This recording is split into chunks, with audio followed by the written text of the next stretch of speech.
மரியாதைக்குரிய திமுக பிரதிநிதி, மரியாதைக்குரிய அண்ணன் முன்னாள் சட்டமன்ற உறுப்பினர் இளப்புகழேந்தி சொன்னாங்க, தமிழ்நாடு என்ற பெயரே இல்லை அப்படின்னு சொல்லி கூட சொன்னாங்க.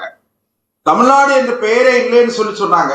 நான் நீங்களும் தரவுகளோட தான் பேசுவீங்கிற நம்பிக்கையில தான் அது எனக்கு தெரியும். அதனால தமிழ்நாட்டுக்கு 25 திட்டங்கள் அறிவிக்கப்பட்டது. 25 திட்டங்கள், அதுல 8 இடத்துல தமிழ்நாடுன்னே பெயர் போட்டே பேசுறாங்க.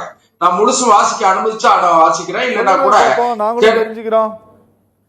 தமிழ்நாடு அர்பன் பிளாக்ஷிப் ப்ராஜெக்டுக்கு 440.02, தமிழ்நாடு இண்டஸ்ட்ரியல் காரிடார் ப்ராஜெக்டுக்கு 678.49, தமிழ்நாடு அர்பன் பிளாக்ஷிப் 2 ப்ராஜெக்டுக்கு 599,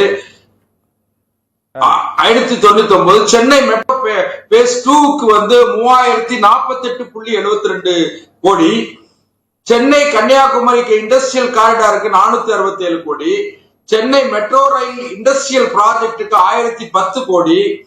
இப்படி வரிசையாக construction of Chennai peripheral ring road project phase 1க்கு 1247 கோடி. இப்படி 28 திட்டங்கள் 14,200.97 கோடி ரூபாய் இந்த பட்ஜெட்ல ஒதுக்கப்பட்டிருக்கு.